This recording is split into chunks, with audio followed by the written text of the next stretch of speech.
a terminar con una analogía que he utilizado en muchas presentaciones y foros. Yo creo plenamente en la libertad de mercado, creo plenamente en las libertades económicas, pero eso no hay que confundirlo con el libertinaje económico. No hay que confundirlo con que simplemente aquí haya una total ausencia del Estado como un ente que tiene que controlar o por lo menos convertirse en un fiscalizador mínimo, y las libertades económicas son como las calles de una ciudad. Las libertades económicas deben de ser como las arterias y avenidas de una urbe, donde en un vehículo, si uno anda en un vehículo, uno se puede movilizar a donde quiera, a la hora que quiera.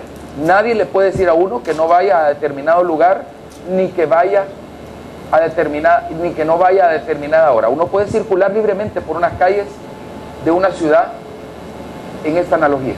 Así es la libertad económica. Pero eso sí, uno no se puede meter en sentido contrario. Uno no se puede meter irrespetando los altos. Uno no se puede ir a gran exceso de velocidad. Y donde hay una intersección de calles, la virtud de un sistema económico, donde no existe, donde hay libertad pero no hay libertinaje, es que hay un semáforo. El Estado no le dice a cada quien a dónde tiene que ir ni a qué horas tiene que ir.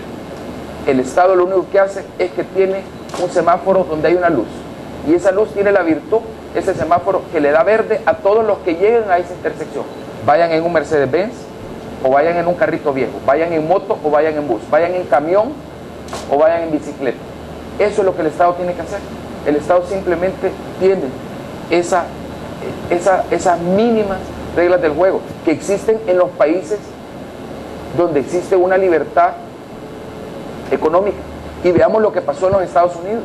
Lo que pasó en Estados Unidos es una claridad de que cuando existe una voracidad en el mercado especulativo y no existen controles mínimos en determinadas acciones del mercado libre, lo que sucede es una crisis que al final termina pagando no solo el Estado, sino que el pueblo entero. O sea, en Estados Unidos tenemos que comprender qué es lo que sucedió. Empezaron a hipotecar casas y de repente vendieron los bonos de estas casas. O sea, hicieron los bonos de las hipotecas y de repente los bonos de las hipotecas fueron comprados en todos lados. Cuando la gente empezó a ver, hubo un miedo y la gente empezó a no poder pagar las casas. Las casas bajaron de valor un 20%. ¿Ok? Pero los bonos que estaban respaldados por las hipotecas de esas casas bajaron en un 90%. O sea, es un tema totalmente artificial. Y lo que sucedió fue que hubo un pánico, y ese pánico generó que de repente y por arte de magia hubiera un desplome total en la bolsa de valores. O sea, increíble. O sea, por la especulación, por el libertinaje en que algunas personas actuaron en un sistema de libre mercado, lo que hubo fue un crash terrible. Y yo creo que han aprendido la lección. Y quiero decir algo importante. Hace 4 años el Fondo Monetario Internacional criticaba algunas de las políticas sociales, como por ejemplo los programas de asistencia condicionada. La Red Solidaria es un programa de asistencia condicionada. El Fondo Monetario Internacional criticaba programas como ese. Y hoy ha cambiado. Y si vemos, el Fondo Monetario Internacional, el BID, el Banco Mundial, alaban ese tipo de programas y han reconocido, y lo han hecho de manera pública y tajante, de que en los países en vías de desarrollo esos programas son no solo positivos, sino que necesarios, y lo dijeron. Entonces, ¿qué sucede?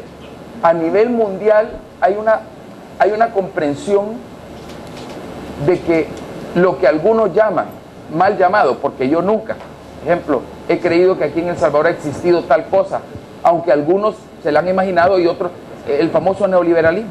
Perdón, o sea, eso es una creación de los críticos del libertinaje de mercado.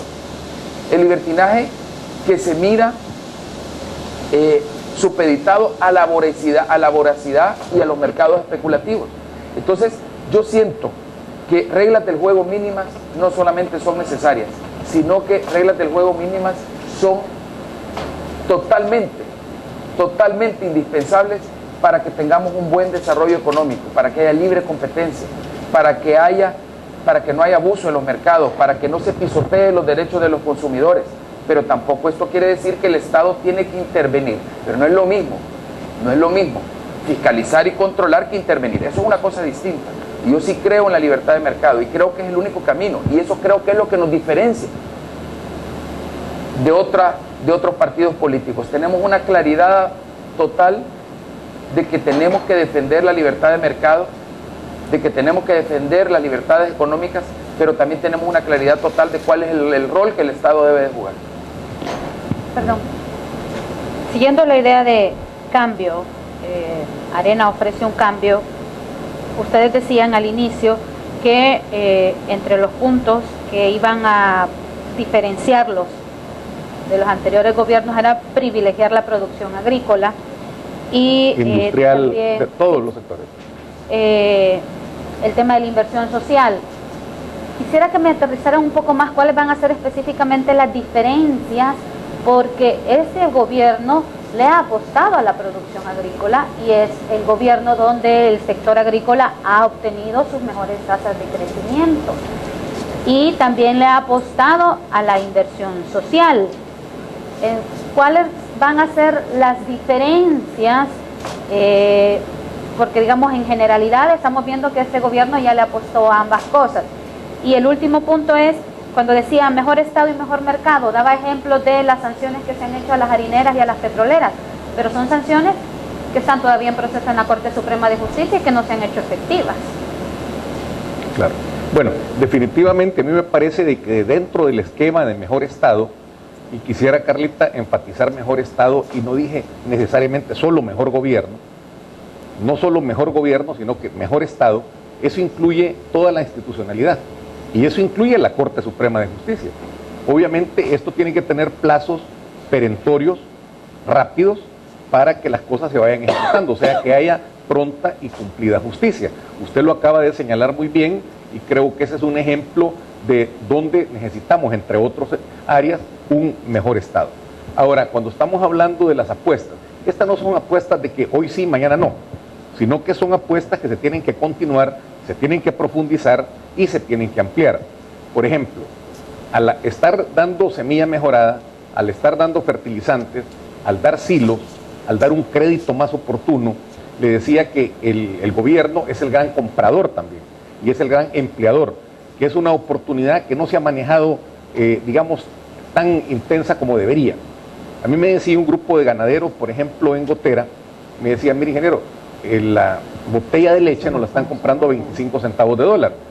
Pero ¿qué sucede si el gobierno, que tiene muchas necesidades de comprar leche, empecemos para los hospitales, por ejemplo, o lo que le llaman el 3 en 1, que pudiera ser leche con azúcar y con café, el café optativo, obviamente, para los muchachos en las escuelas, el gobierno puede generar condiciones que inclusive le da a cooperativas del sector reformado, cooperativas de lecheros, etcétera, contratos, y esos contratos son negociables directamente en el Banco de Fomento Agropecuario.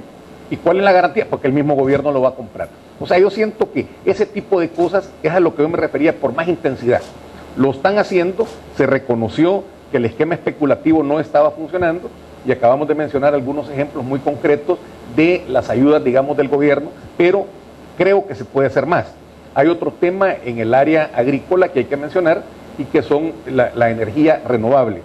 Intensificar la producción, por ejemplo, de etanol, lo cual aumenta las áreas sembradas de caña, el biogás, por ejemplo, los biocombustibles. O sea, me parece a mí que tiene que haber una gama mucho más amplia en términos de privilegiar la producción. Y yo lo decía hace un momento, yo provengo de una familia de industriales, creo que no han habido presidentes o vicepresidentes que provengan de la industria, no tiene nada de malo, pero sí, yo soy un convencido de que la integración centroamericana y el aumento de la demanda interna pueden mejorar muchísimo las condiciones económicas. Lo hemos visto, El Salvador exporta a Guatemala, por ejemplo, 4 veces lo que exporta a toda Europa.